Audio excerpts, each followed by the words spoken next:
Selamat pagi. Pagi. Oke, kurang semangat. Semangat pagi. Baik, terima kasih atas antusiasnya.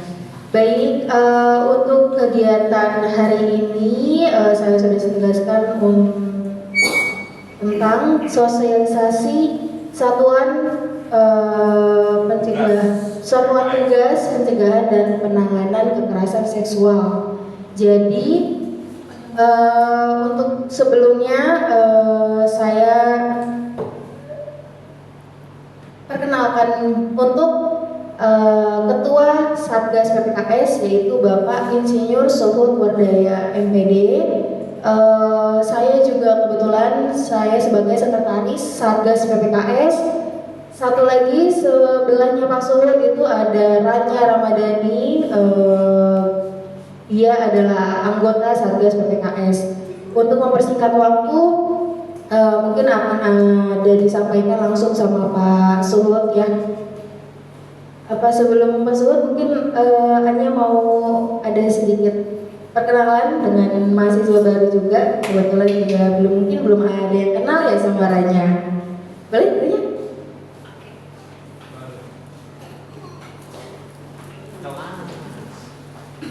Halo semuanya.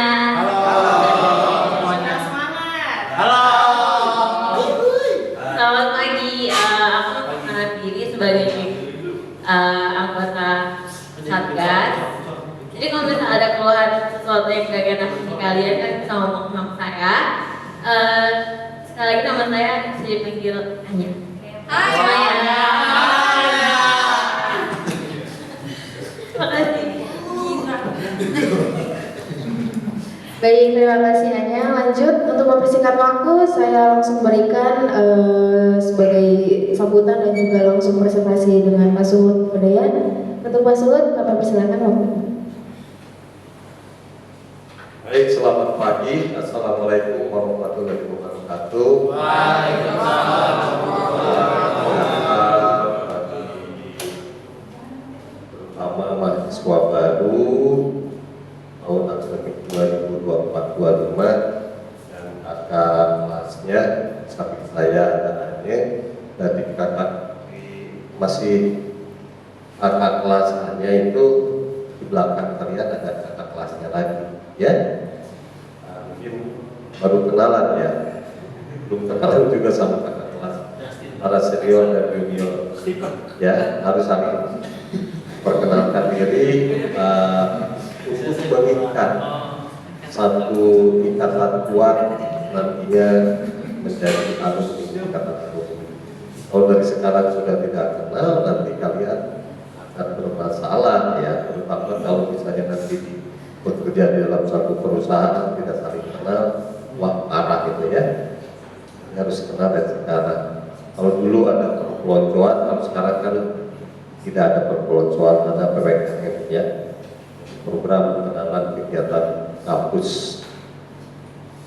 Alhamdulillah pada hari ini saya diberi kesempatan untuk bertemu dengan kalian semua, baik mahasiswa baru maupun kakak kelasnya, dalam rangka sosialisasi yang namanya Satgas PPKS. PPKS ini seperti kalian lihat di dalam slide depan, seperti baca adalah satu upaya mengimplementasikan Permendikbud nomor 30 tahun 2021 perihal pencegahan dan penanganan kekerasan seksual atau PPKS di lingkungan perguruan tinggi. Tentunya kalian akan bertanya apa yang menjadi latar belakang sehingga dibentuk Satgas PPKS. Permasalahan utamanya adalah selain secara nasional, secara global, lingkungan akademika ini merasa dihadapkan dengan suatu permasalahan yang selama ini tidak tertangani, sering terjadi tetapi tidak tertangani dengan baik. Salah satunya adalah adanya kekerasan seksual di lingkungan perguruan tinggi, baik di dunia global maupun di negara kita. Dengan kondisi yang sangat prihatinkan ini, sehingga muncul diterbitkannya Permendikbud, yaitu bagaimana menangani permasalahan-permasalahan yang dihadapi oleh mahasiswa jika menghadapi kekerasan seksual. Nah, nanti akan dijelaskan lebih jauh apa sih kekerasan seksual, ya, karena determinasi tentang kekerasan seksual ini banyak. Mungkin kalian tidak merasakan bahwa itu adalah sebuah bagian dari kekerasan seksual, tetapi setelah kita pelajari nanti lebih jauh, kalian akan mengetahui lebih banyak apa itu yang dimaksud dengan kekerasan seksual. Hal yang perlu kita perhatikan dalam hal ini adalah preventif, ya, pencegahan.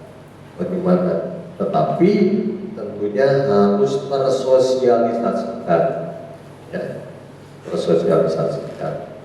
Jangan sampai kalau sudah terjadi, di mana kuratif itu lebih berat daripada preventif, ya. Jadi kalau sudah terjadi, penanganannya itu yang berbeda. Kalau dulu dianggap sesuatu hal, ya sudahlah, itu biasa-biasa saja yang terjadi, ya, antara laki-laki dan perempuan, laki-laki dengan laki-laki, perempuan dengan perempuan, ya. Ini kalian tidak perlu dijelaskan lagi karena saya anggap kalian sudah dewasa, ya. Apa itu hubungan laki-laki dengan laki-laki, bukan perempuan dengan perempuan, perempuan dengan laki-laki, karena usia mahasiswa itu sudah dianggap dewasa. Tetapi kalau tidak diberikan pengarahan, sosialisasi tentang hal ini, takut salah kaprah. Oleh sebab itu, Akademi Pariwisata Paramitara dengan sangat menyambut, antusias dengan Permendikbud Ristek Dikti nomor 30 tahun 2022 ini, yaitu dilakukanlah seleksi pansel, panitia seleksi. Jadi kepengurusan PPKS ini ada sebuah prosedur, yaitu menunjuk beberapa dosen, tentunya pimpinan perguruan tinggi, mahasiswa, karyawan, dan semua lingkup masyarakat kampus, khususnya kampus kepala kita. Dibuatlah SK Pansel nomor 260. Kemudian setelah ada penunjukan dan melalui seleksi, dibentuklah namanya Satgas PPKS yang diterbitkan oleh Dewan Direktur tahun 261/Akpol P Dir 4 tahun 2024. Nah, salah satu hasil SK tersebut, saya ditunjuk sebagai ketua dan sekretarisnya adalah Ibu Dewi, ya. Sudah kenal sama Bu Dewi, kan? Ya. Sebelah kalian keluar lihat dulu sebentar, biar nggak pusing, biar nggak lihat dulu Bu Dewi, ya. Yang berdiri ini jangan salah sebut nanti, ya. Saya kadang-kala nggak nyebut ibu, ya Mbak, tapi kalau kalian nggak boleh, ya, harus bilang ibu, ya. Tapi saya juga di depan kalian tetap saya bilang ibu, ya.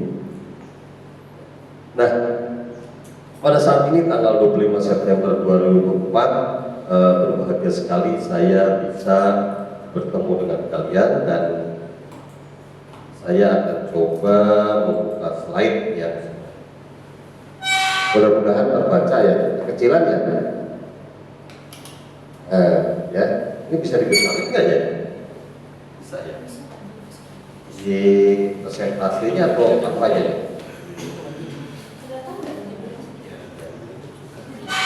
Persentasenya, nah itu ya.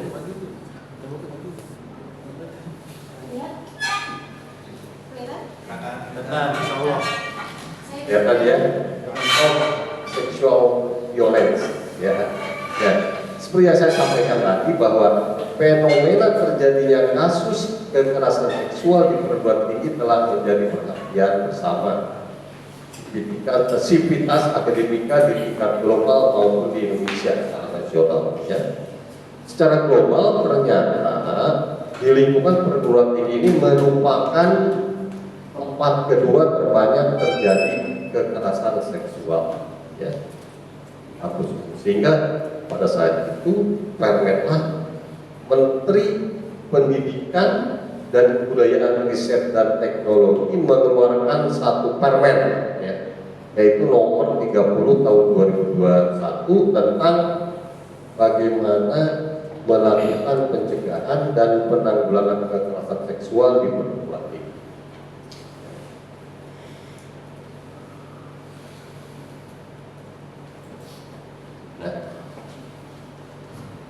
Sebagai bentuk tanggung jawabnya untuk mencegah dan menangani kekerasan seksual sebagaimana diatur dalam peraturan Menteri tentang PPKS di perguruan tinggi, Paramita membentuk pansel dengan nomor SK-nya 261 P Dir SK _4 tahun 2004 tentang pembentukan pansel panitia seleksi kesatuan tugas PPKS Akpar Paramita tahun 2004. Hasilnya yaitu berupa terbentuknya satuan tugas PPKS yang terdiri dari pendidik, tenaga kependidikan, dan mahasiswa, dan ditetapkan SK Direktur nomor 262 Akpar P Dir SK _4 2024, dan ini sudah dilaporkan ke pemerintah, ke Kemenristek Dikti melalui LLDT 3. Nah, istilah-istilah ini karena kalian harus tahu juga, LLDT yaitu lembaga yang kalau dulu dinamakan Kopertis, Koordinator Perguruan Tinggi Swasta. Kalau sekarang LLDT 3. Jadi kalian ini berada di lingkungan LLDT 3 yang kantornya adalah di daerah Cawang, yaitu untuk lembaga layanan pendidikan tinggi wilayah 3 meliputi Jakarta dan sekitarnya. Bekasi, Tangerang itu sudah masuk LLDT 4 di Bandung. Nah, kalian kalau segala pengurusan administrasi sebelum masuk ke kementerian itu berada di lingkungan LLDT 3, ya. Kalian sebagai mahasiswa baru alangkah baiknya sudah mengenal istilah-istilah ini, ya. Nah, kalau yang berada di Sumatera Utara itu LLDT 1, ya. Nanti ada yang 3 ke Jawa Tengah, Semarang itu LLDT 5, sampai ada LLDT 13 sekarang terjadi. Begitu banyaknya perguruan tinggi swasta di negara kita. Bersyukur bahwa kalian berada di lingkungan Akpar Paramita, dan mudah-mudahan nanti dalam waktu yang lebih singkat kalian bisa tuntas pas ya, seperti kalian yang ada di belakang ini sudah selesai on job training. Sudah selesai ya job trainingnya? Kelasnya sudah, ya, ditinggal sebentar ini sudah. Nah, apa yang menjadi dasar hukumnya terbentuk PPKS? Di dalam penanganan kekerasan seksual ada undang-undang yang mengaturnya, yaitu Undang-Undang Nomor 12 Tahun 2022 Tindak Pidana Kekerasan Seksual. Kalian nanti bisa searching, kalian bisa pelajari apa itu isi Undang-Undang Nomor 12 Tahun 2022 ya, supaya kalian lebih detail lagi ya. Karena jika undang-undang itu sudah disahkan, diundangkan, dianggap semua warga negara tahu. Tidak ada istilah, oh saya tidak tahu dengan tindakan-tindakan dan undang-undang serta pasal-pasal di dalam Undang-Undang Nomor 12 Tahun 2002. Kalian akan lebih baik lagi supaya kalian memiliki wawasan lebih luas, maka coba pelajari Undang-Undang Nomor 12 Tahun 2002 tentang tindak pidana kekerasan seksual. Kemudian di dalam hal ini ada landasan hukum yang digunakan di dalam pengaturan PPKS, yaitu tentang pencegahan dan penanganan kekerasan seksual di perguruan tinggi, adanya Permendikbud Nomor 30 Tahun 2021 yang konon sekarang sedang dibahas lagi, akan ada perubahan Permendikbudristek ini ya. Nanti kalau ada yang baru, tentunya dari perguruan tinggi akan segera diberitahukan kepada kalian ya. Jadi update terus. Kemudian apa yang menjadi tujuan dibentuknya Satgas PPKS itu? Yang pertama, meningkatkan pemenuhan perlindungan dan penghargaan kepada hak-hak mahasiswa maupun mahasiswi dalam rangka pencapaian program Merdeka Belajar. Itu yang pertama. Yang kedua, meningkatkan kualitas lingkungan yang mendukung mahasiswa maupun mahasiswi baik dalam aspek fisik, tatanan nilai, kebijakan maupun dukungan.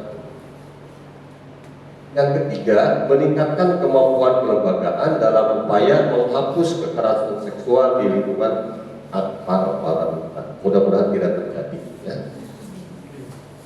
Mudah-mudahan tidak terjadi. Harapan saya sebagai ketua PKS, karena kalau sudah terjadi penanganannya nanti bisa rumit dan mungkin bisa selesai maupun tidak selesai. Justru dibentuk PPKS ini jika terjadi harus mampu menyelesaikan sampai tuntas. Nah, oleh sebab itu di dalam pelaksanaan tugasnya dibuatlah divisi Satgas PPKS. Ada yang dinamakan divisi preventif, ada divisi intervensi dan divisi advokasi dan hukum. Nah, preventif ini adalah berfokus kepada sosialisasi seperti apa yang kita lakukan hari ini ya. Jadi bagaimana ada sosialisasi dan edukasi mengenai PPKS ini di lingkungan kampus. Yang kedua, ada divisi intervensi yang berfokus pada penanganan awal bagi korban kekerasan seksual yang sampai terjadi juga ya, tetapi tetap harus disampaikan materi. Dan divisi advokasi dan hukum yang berfokus pada pendampingan hukum bagi korban serta inisiasi kebijakan garis miring regulasi kepada pihak akademi terkait pencegahan dan penanganan kekerasan seksual. Jadi divisi-divisi ini sudah disiapkan, jika terjadi maka perlu penanganan sampai tuntas. Oleh sebab itu akan lebih baik lagi kita cukup sampai ke divisi preventif saja bekerjanya. Jadi selalu diingatkan nanti pihak lembaga akan membuat sebuah modul, mungkin juga buku pegangan, buku pedoman, supaya nantinya dipahami persis oleh mahasiswa tentang PPKS. Kemudian tugas Satgas PPKS adalah satu, mencegah kekerasan seksual dengan meningkatkan kesadaran dan pendidikan. Kita harus menyadari bahwa masalah seksual adalah sesuatu hal yang bisa saja terjadi. Dalam hal ini penyimpangan bisa terjadi. Kalau kalian mendengar kata seksual, jangan porno ya. Wah, ini kok diajarin? Bukan. Nanti kalian akan lebih jelas lagi. Ya. Yang kedua, membantu korban kekerasan seksual seperti dengan penyediakan layanan kesehatan, bantuan hukum, dan konsultasi psikologis. Tiga, menindaklanjuti kekerasan seksual, tugas Satgas ya. Lalu menyusun pedoman pencegahan dan penanganan kekerasan seksual. Ini nanti tugas saya dengan sekretaris untuk menyusun pedoman, walaupun kita sudah persiapkan, hanya belum tercetak. Lalu melakukan survei kekerasan seksual minimal 1 kali dalam 6 bulan. Jadi nanti ada survei bisa secara kualitatif maupun kuantitatif. Kalau kuantitatif itu melalui kuesioner, jadi diisi oleh mahasiswa, kemudian datanya diolah. Bisa juga secara kualitatif dengan wawancara beberapa mahasiswa dengan diambil sampel mahasiswa ya.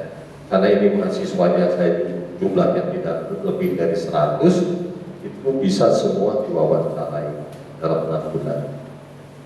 Bagaimana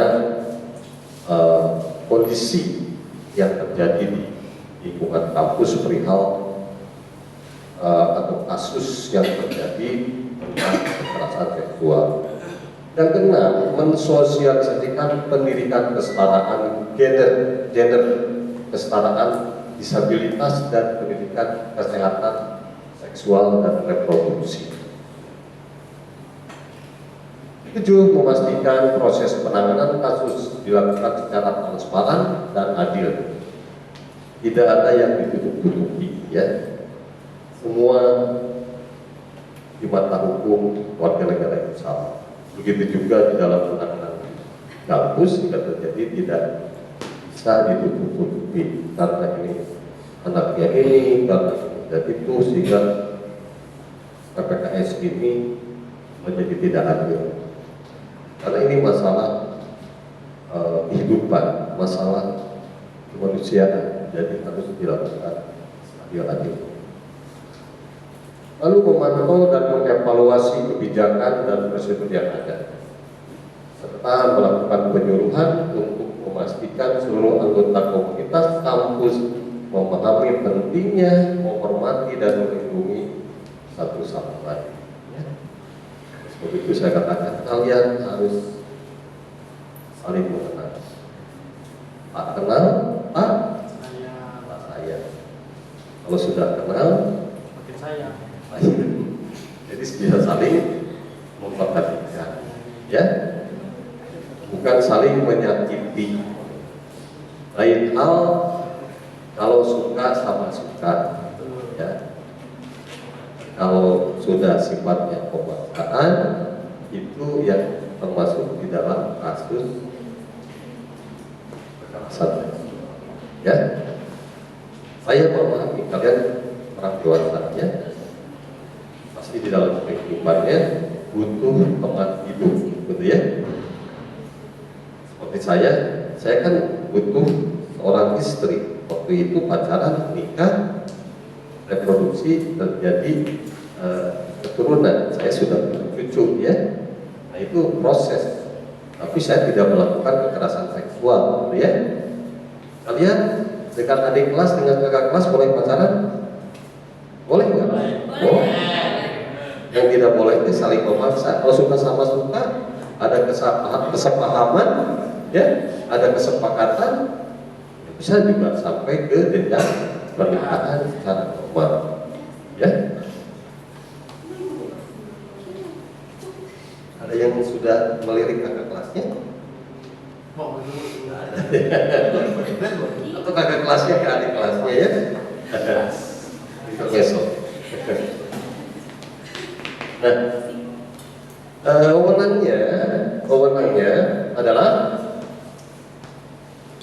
Satgas PPKS mempunyai kewenangan, satu, memanggil dan meminta keterangan korban jika terjadi ya, lalu saksi, terlapor, pendamping dan atau ahli.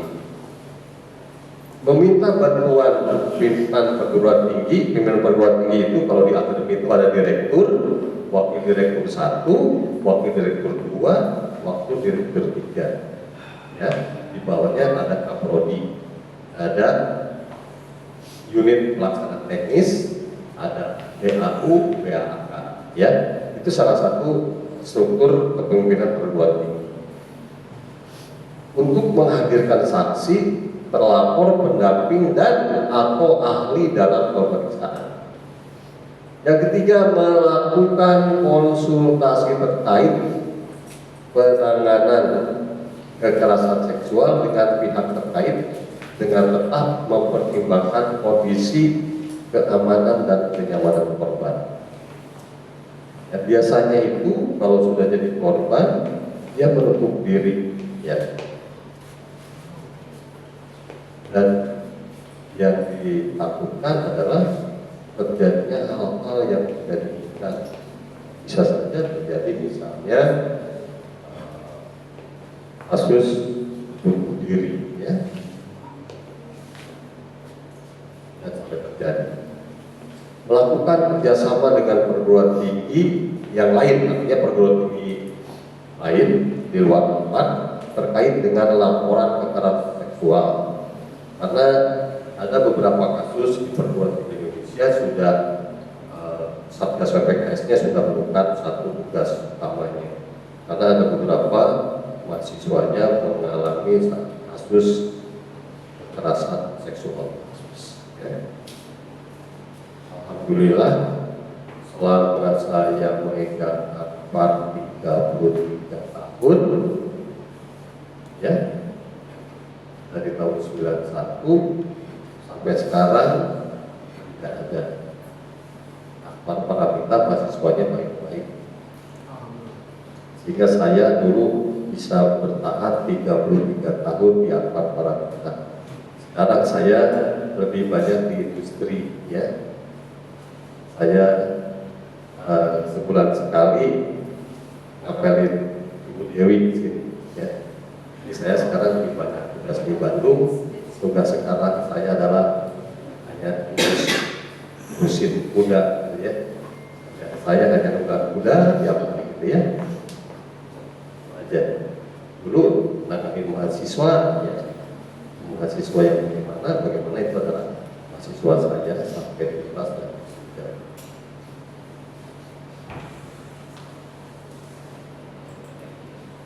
Nah, merujuk kepada Undang-Undang Nomor 12 Tahun 2022 Pasal 4 Ayat 1, ada beberapa tindakan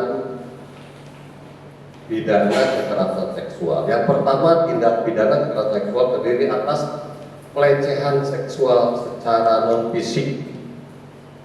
Kira-kira apa ya definisi non fisik? Verbal. Ya. Artinya tidak menyentuh, ya. Tapi misalnya kalau ada, saya melihat kalian ada mahasiswi gitu ya, ada mahasiswa, kalian gini aja. Ya, itu sudah termasuk. Tapi kalian anggap itu biasa aja, tapi itu sudah termasuk. Ya, itu alatnya laki-laki zaman saya. Terus sekarang lain kali ya. Nah itu ruang fisika, tapi perempuan paham bahwa itu limitin bahwa dia mengganggu, kan gitu. Ya, apalagi ini mahasiswanya banyak laki-laki, mahasiswanya sendiri lewat ke gang sana. Nah, udah bahaya itu. Ada yang bisa bilang switch ya? Coba. Nggak bisa. Hah? Nggak bisa, Pak.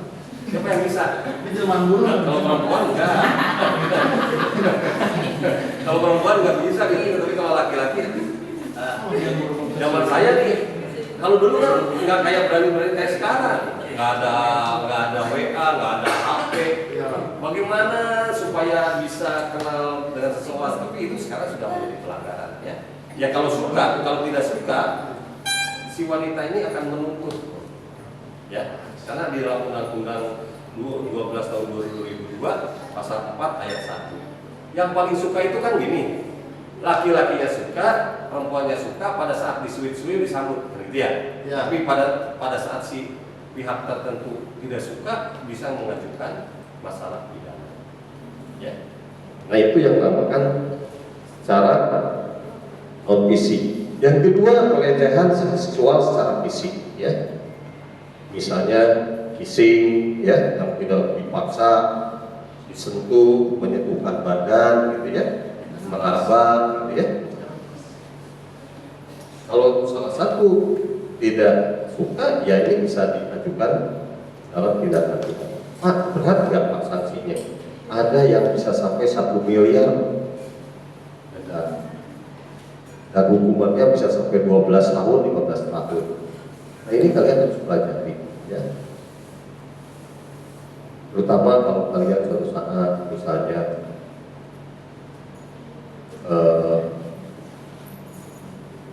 roadblock atau bekerja di negara maju, masalah ini sesuatu yang harus menjadi bekal dalam hidup kalian. Karena penerapan aturan hukumnya di negara maju itu lebih ketat. Di negara kita kan undang-undangnya baru dibentuk tahun 2022, ya. Sementara di negara maju itu sudah berjalan sudah mungkin ratusan tahun yang lalu, bukan puluhan tahun lagi. Jangan samakan antara budaya kita dengan negara maju. Lalu tindak pidana kekerasan seksual lainnya menurut pasal 4 ayat 1 disebutkan pemaksaan kontrasepsi. Misalnya IUD gitu ya, lalu implant, lalu menggunakan pel, itu kan alat-alat dipaksakan, ya, dipasang biasanya dipaksakan kepada pihak lawan jenis wanita. Itu kalau dipaksa termasuk tindakan pidana. Pemaksaan sterilisasi, jadi disterilkan sehingga si pihak wanita ini tidak akan pernah lagi punya keturunan. Dan kalian harus sadar kasus-kasus ini di negara maju, bahkan di negara kita itu sudah terjadi, ya, dalam pergaulan. Jadi dibuat, disterilkan. Sekarang teknologi makin canggih. Mungkin steril zaman dulu perlu disuntikan ke dalam tubuh, sekarang melalui makanan, minuman, kalian menjadi steril. Ya, kalian harus berpengetahuan. Kejahatan seksual sekarang luar biasa. Banyak orang-orang yang berpikir ternyata semua orang di dunia ini tidak baik, ya. Yaitu salah satunya sterilisasi.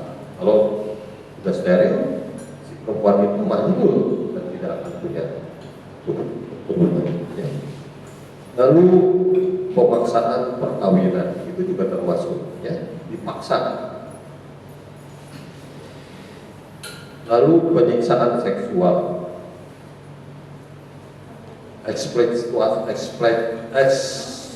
eksploitasi seksual, perbudakan seksual, dan kekerasan seksual berbasis elektronik.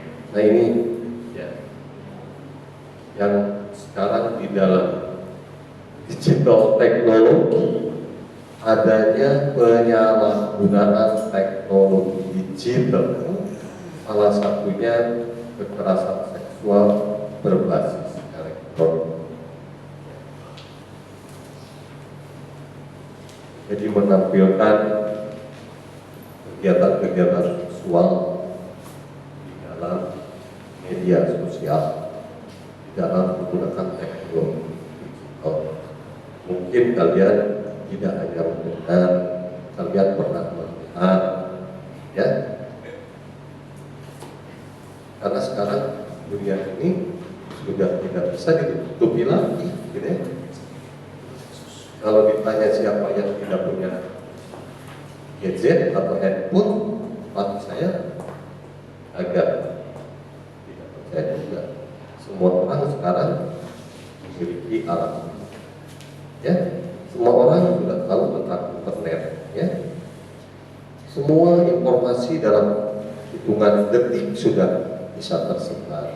Nah, ini adalah kekerasan seksual berbasis elektronik ini menjadi sebuah fenomena di dalam kehidupan generasi Z seperti kalian.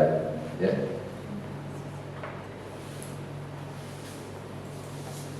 Kemudian masih di dalam Undang-Undang Nomor 12 di pasal 4 ayat 2 termasuk tindak pidana kekerasan seksual yaitu perkosaan.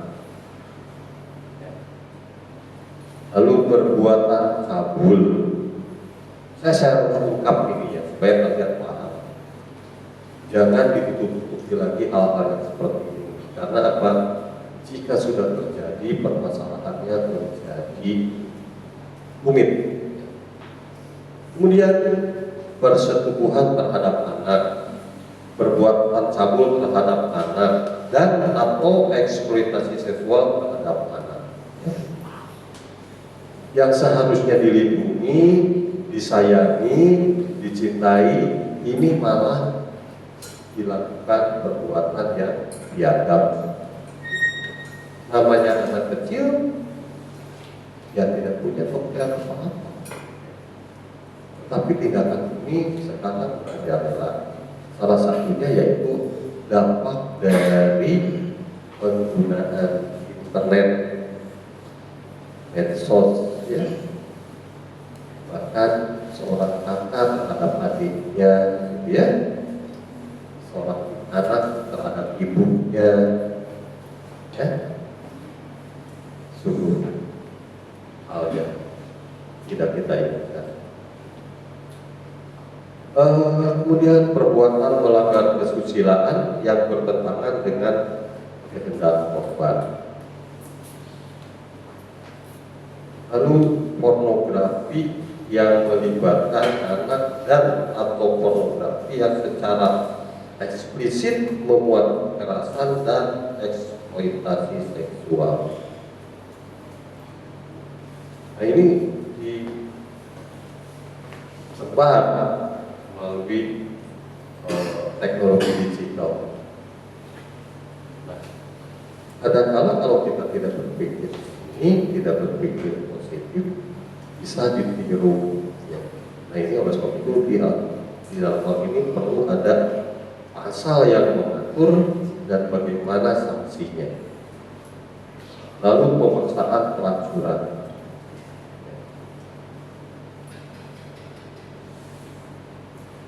Human trafficking, ya, diiming-imingi kerja di luar negeri dengan gaji sekian dolar, tertarik berangkat, tapi dijadikan pelacur di dunia hiburan, di kapal-kapal tongkang, gitu ya. Oleh sebab itu kalian harus melek dan berpikir dewasa. Tindak pidana perdagangan orang yang ditujukan untuk eksploitasi seksual. Oleh sebab itu di dalam penanganan perjalanan seseorang bekerja di luar negeri sudah diatur cukup ketat, karena kalau sudah berada di negara orang terjebak dan terpaksa. Nah, mahasiswa juga harus paham, karena pasti di antara rekan-rekan semua ini ada juga yang berminat untuk bekerja di luar atau melakukan job training di negara di luar Indonesia, ya. Bisa kalian ke Singapura, kalian bisa ke Dubai, kalian bisa ke Malaysia, kalian bisa ke Jepang, ikuti prosedur. Bahwa Jepang sekarang terbuka, ya. Jepang terbuka untuk seluruh penduduk dunia untuk masuk ke kota Jepang dengan yang memenuhi persyaratan untuk bekerja di Jepang. Ikuti prosedurnya. Kalau prosedurnya baik, pengurusannya baik, insya Allah mau kalian. Tapi ada orang-orang tertentu yang memanfaatkan peluang ini untuk menjadi tujuan negatif yang ditujukan kepada mahasiswi dan anak mahasiswa yang memang memiliki peluang untuk melakukan on the job training.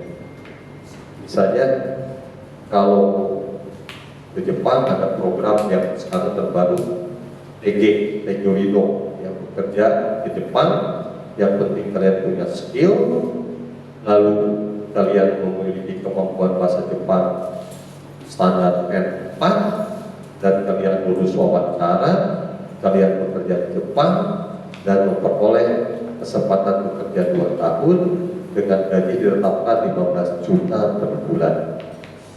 Setelah itu kalian tuntas balik dan bisa melamar bekerja di Jepang dengan gaji 30 juta per bulan. Jangan melihat dari apa, tapi kalian harus lihat tingkat risikonya. Kalian harus siapkan semua dan siapa yang arrange perjalanan, ya. Nah, PPKS tentunya harus menyampaikan hal ini. Permasalahannya saya sudah dulu menghantarkan mahasiswa 6 bulan pada job training di Taiwan, ya. Saya pernah menghantarkan mahasiswa job training di Dubai. Saya pernah menghantarkan mahasiswa bahkan siswa di Malaysia. Ya.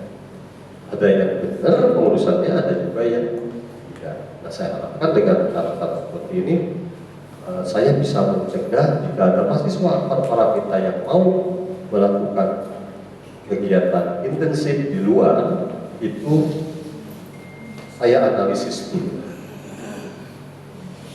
Yang dituju kemana, yang mengatur siapa, bagaimana aturan mainnya. Ya. Bayangkan kalian seorang diri, wanita ataupun laki-laki gitu ya, bekerja di luar tanpa saudara, tanpa teman, mandiri. Jika terjadi sesuatu penyimpangan kekerasan seksual, bagaimana melindungi? Lebih baik terjadi tersebut.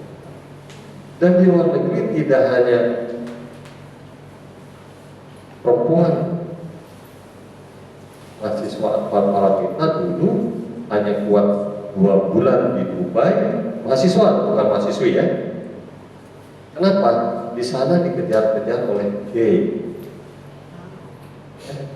Jadi laki-laki ini yang diserang, gender ya. Nah, ini saya harus sampaikan. Setelah itu kita coba di dalam tambahannya dalam pasal 4 ayat 2, yaitu kekerasan seksual dalam lingkup rumah tangga. Tindak pidana pencucian uang yang tindak pidana asalnya merupakan tindak pidana kekerasan seksual. Ini ada dasar hukumnya ya, dan sanksinya. Tindak pidana lain yang dinyatakan secara tegas sebagai tindak pidana kekerasan seksual sebagaimana diatur dalam ketentuan peraturan perundang-undangan. Ya. Sudah jelas ya aturan hukumnya.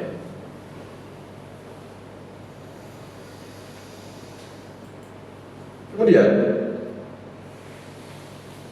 di dalam Permen 30 lebih detail lagi, di dalam pasal 5 ayat 2 disebutkan kekerasan seksual itu salah satunya menyampaikan ujaran yang mendeskripsi atau melecehkan tampilan fisik.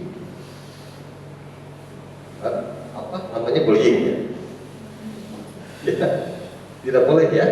Lalu kondisi tubuh dan atau identitas gender korban. Dua, memperlihatkan alat kelamin dengan sengaja tanpa persetujuan korban. Kan ada yang kelainan seksual seperti itu, ya. Itu sudah termasuk di dalam kekerasan seksual. Menyampaikan ucapan yang memuat rayuan. Awas dong, jangan sembarang sekarang ya. Ih, kamu cantik dan aku suka sama kamu. Kalau perempuan yang nggak suka, itu bisa masuk di dalam ranah kekerasan seksual. Ya. Jadi kalian harus berpikir dewasa. Jangan sekedar ucap, jangan sekedar kata, tidak, ya. Karena ini menyangkut masalah pidana. Lalu menyampaikan ucapan, menatap korban dengan nuansa seksual dan atau tidak nyaman. Ya, kan ada tatapan tertentu yang ini orang jijik banget ya, gitu kan. Udah jelek gitu kan, tatapannya bikin aneh gitu kan, ini sering terjadi gitu. Jadi jangan sembarang natap nih kalau laki-laki terhadap perempuan, ya. Karena belum tentu tatapan itu membuat lawan jenis suka. Lalu mengirim pesan, lelucon, gambar, foto, audio dan atau video bernuansa seksual kepada korban meskipun sudah dilarang korban. Nah ini yang tadi saya katakan, dunia elektronik dan digital, yang dimana setiap orang sekarang menggunakan gadget, handphone, gitu ya. Jangan sekali-sekali, karena kalau sudah terkirim ada barang bukti dilaporkan, salah satu akan kena pidana.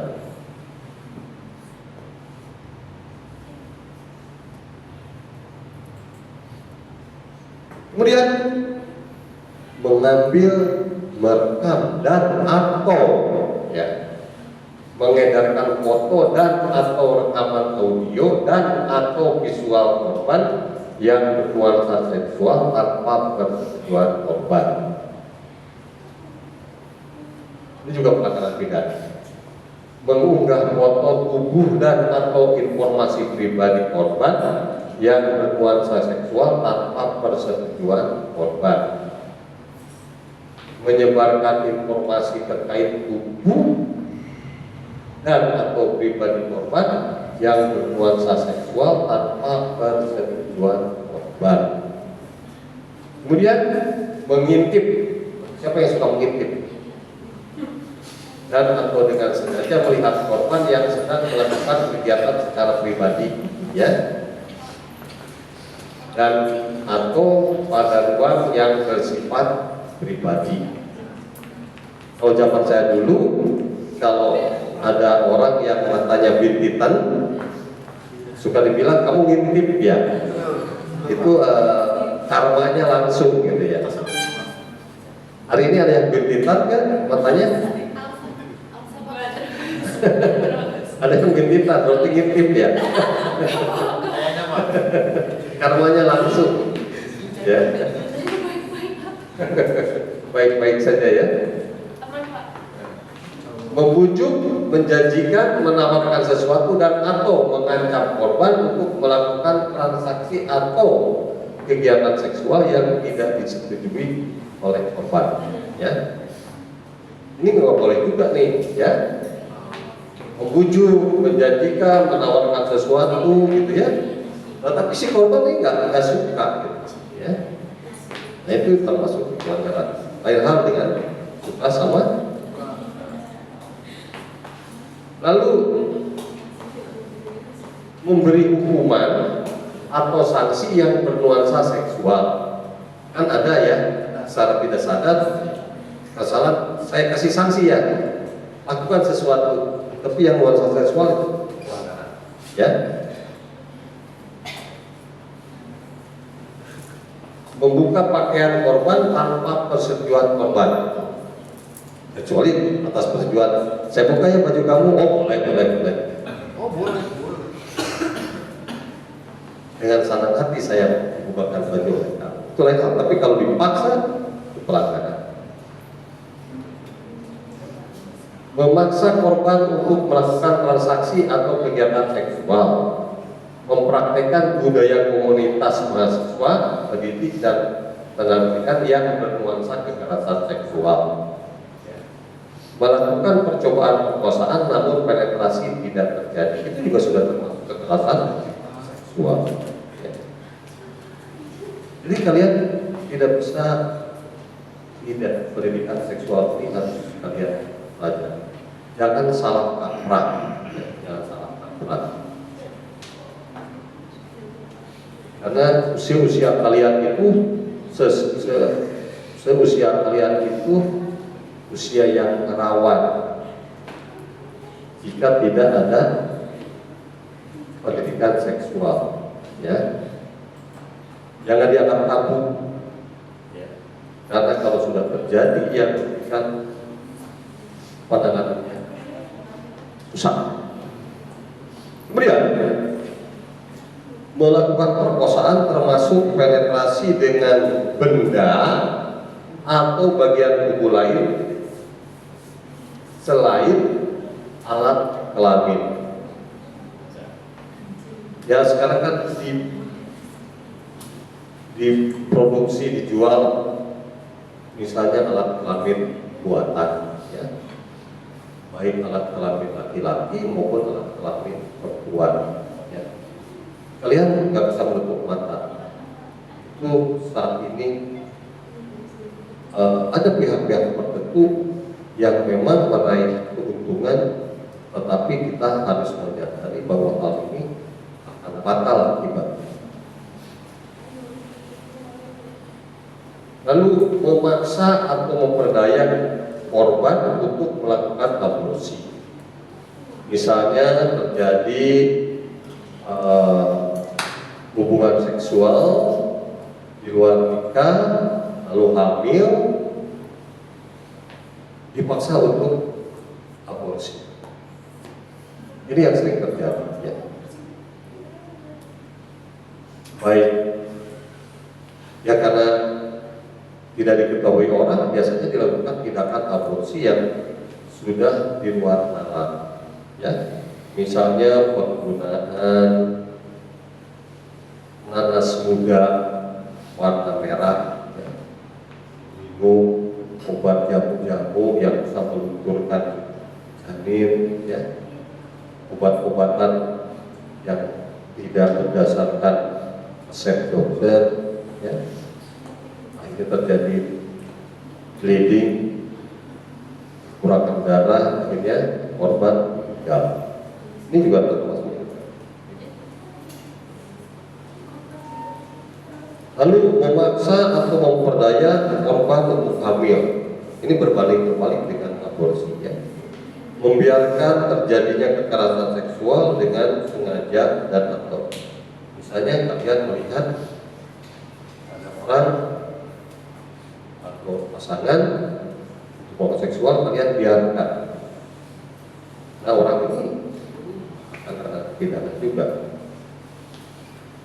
Apakah saya harus langsung menanganinya? Tidak juga. Minimum melaporkan kepada pihak yang berwajib. Kemudian melakukan perbuatan kekerasan seksual lainnya, ya. Mungkin tidak perlu detail saya jelaskan kepada kalian apa sih Pak kekerasan seksual lainnya, perbuatan kekerasan seksual, ya. Apakah kekerasan seksual itu harus pakai palu dan golok? Dan saya nggak perlu lagi, ya. Bisa kalian interpretasikan sendiri. Karena saya anggap yang ada di hadapan saya ini adalah orang-orang dewasa yang sudah bisa menggunakan akal pikiran sehatnya, ya. Jadi di dalam perguruan tinggi saya tidak lagi belajar secara pedagogik untuk anak, tapi andragogi, yaitu belajar bagaimana mengajar orang-orang dewasa. Nah ini yang paparan saya, ada slide 15, kurang lebih tadi kita sudah berjalan mungkin sudah lebih dari 60 menit ya, sudah lebih dari 60 menit. Nah sebelum saya tutup, mungkin ada hal-hal yang ditanyakan. Kalau saya bisa jawab, saya jawab. Kalaupun tidak, mungkin akan jadikan PR saya atau kita diskusikan. Nah, kesempatan untuk kalian sekarang untuk bertanya, silakan.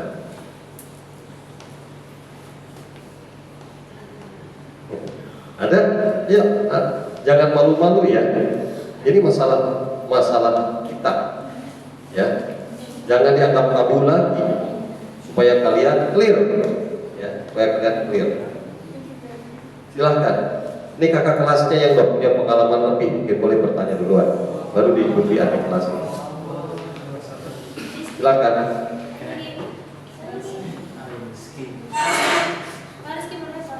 Nah, boleh. Terutama yang punya pengalaman di hotel atau job training, mungkin ada sesuatu yang menurut kamu ini Pak benar nggak? Atau kekerasan dari Pak, ya? Ya.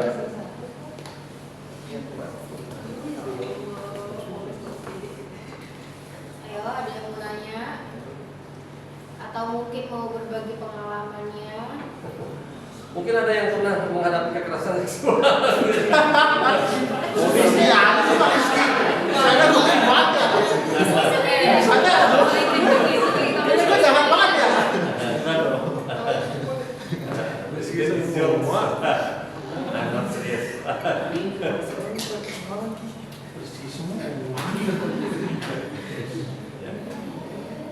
Kan dulu kan tabu gitu ya. Iya Pak. Kita sekarang jangan tabu. Karena dunia sudah berubah. Betul Pak. Daripada merusak psikologis masa depan kalian, lebih baik kita diskusikan segala masalah. Ya. Karena memang kalian masa pubertas, ya. Ada yang mungkin yang lebih awal dari SMP sudah pacaran. Kalau saya sih enggak gitu ya. Tapi dari SMP sudah tahu saya ini si cantik, ini pintar tahu gitu ya. SMA juga tahu, cuman kan ya sudah cukup dinikmati sendiri saja di dalam diri kita. Sudah mulai pacaran kan, sudah mulai kuliah, setelah seperti kalian, kuliah, menarik ya. Tapi jangan salah kaprah, gitu. Ya. Supaya tidak terjebak dengan Undang-Undang Nomor 12 maupun Permen 30, ya. Urusannya fatal. Coba kalian nanti pelajari, ya. Kalian pelajari dasar hukum tadi. Itu ada yang hukumannya 12 tahun, ada yang harus bayar denda 300 juta, ada yang 600 juta, gitu ya, gara-gara yang dianggap kalian sepele, tetapi fatal karena tidak tersosialisasi. Oleh sebab itu, saya harapkan kalian baca dasar-dasar hukum ini. Ya, paling 30 menit selesai, tapi itu memiliki sebuah pengetahuan bagi kita. Ya. Ada yang bertanya?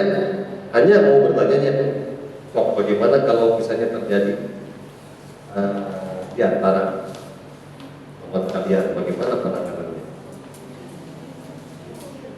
Ya. Terus berani terbuka biar Satgas PPKS ini bisa menangani. Tetapi saya harapkan tim Satgas PPKS selama saya 2 tahun ke depan bertugas sebagai ketua PPKS tidak dihadapkan permasalahan kekerasan seksual di lingkungan Akademi Pariwisata Parita.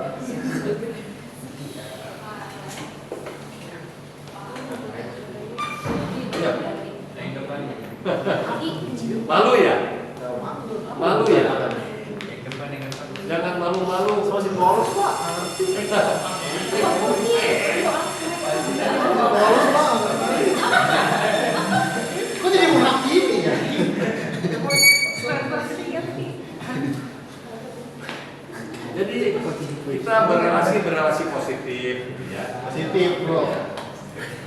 Dan masalah suka antara laki-laki dan perempuan itu normal-normal saja. Betul. Tapi yang tidak normal ini yang sering menimbulkan permasalahan. Jadi itu tujuan sosialisasi dari Satgas PPKS. Mencegah terjadi sesuatu hal yang tidak diinginkan menyangkut pelanggaran kekerasan seksual karena sudah diatur undang-undang maupun permennya.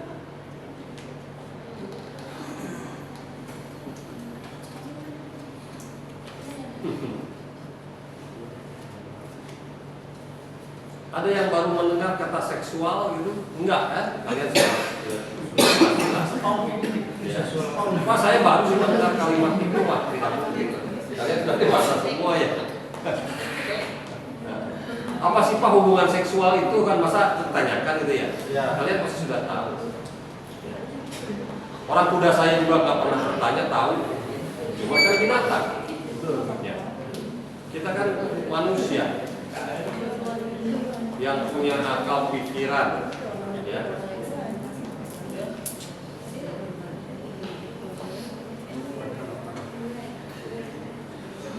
Ada nggak yang bertanya? Cukup.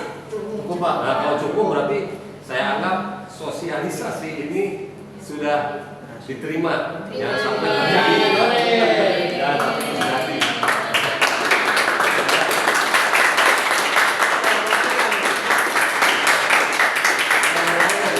Halo? Halo. Karena gak ada yang nanya, aku mau nanya ya. Boleh. Emang dia nggak usah juga.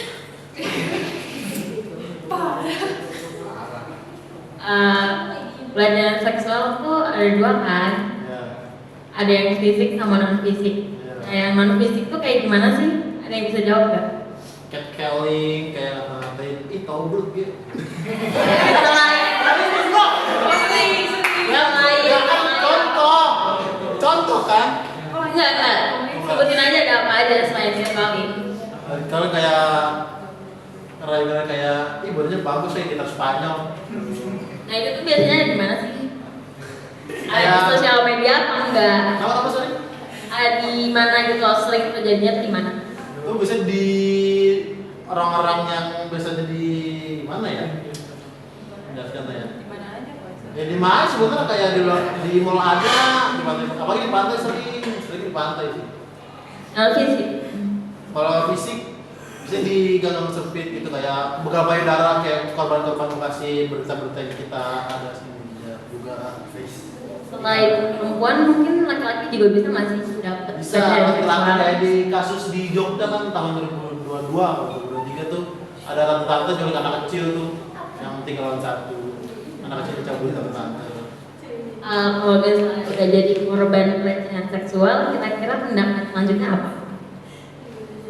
Yang bisa jawab? Korban.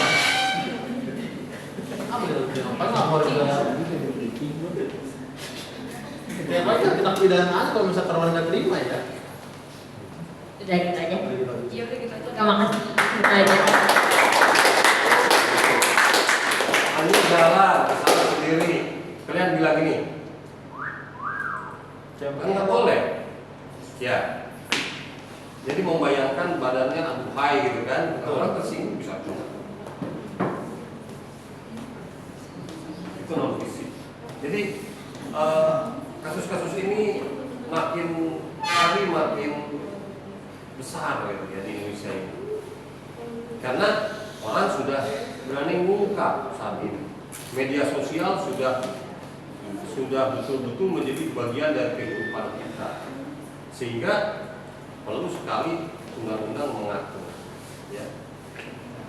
Dan sekalian supaya tidak salah kata juga dan sekalian kalian juga punya bekal jika kalian nanti hidup di negara orang, kalian harus bagaimana dan apa yang harus dilakukan dan tidak boleh dilakukan.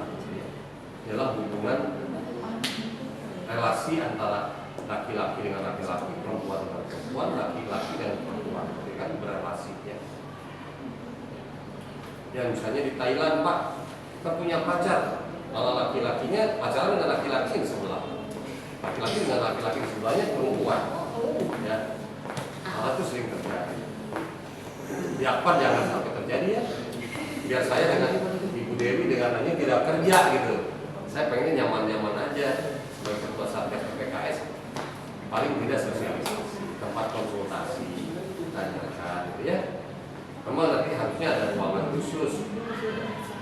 Misalnya begini, ada juga satu hal yang dalam diatur sosial media nanti kalian bimbingan nih, bimbingan karya tulis ya atau skripsi, dijanjikan oleh si pembimbingnya ketemu di luar, yuk ke tempat bapak yuk.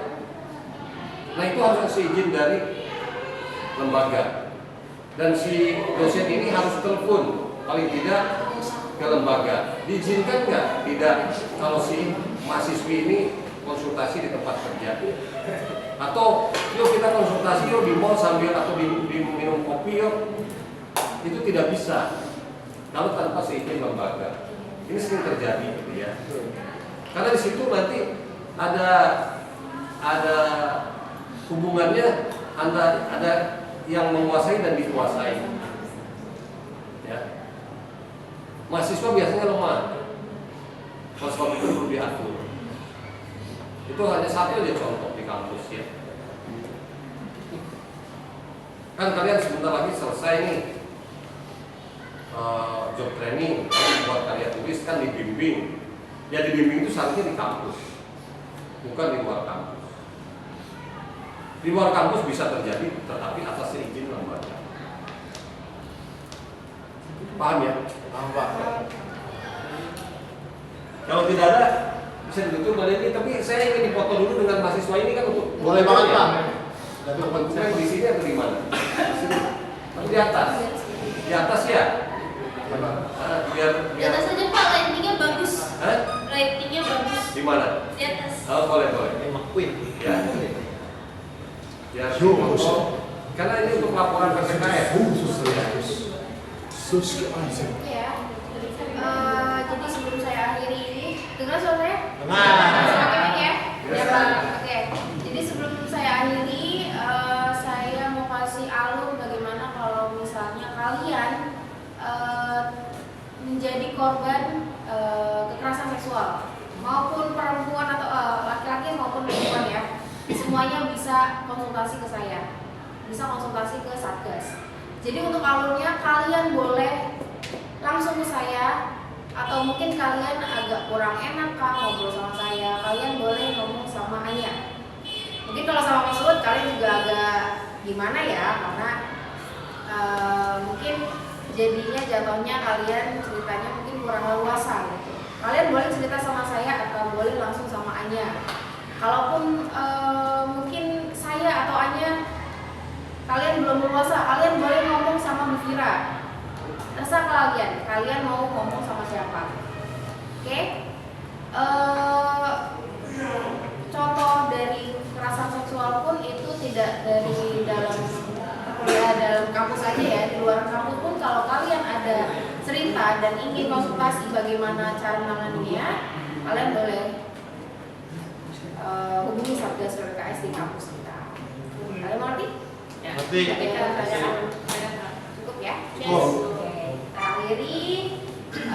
Terima kasih sudah menyempatkan waktu untuk sosialisasi ini. Saya Ari, assalamualaikum warahmatullahi wabarakatuh.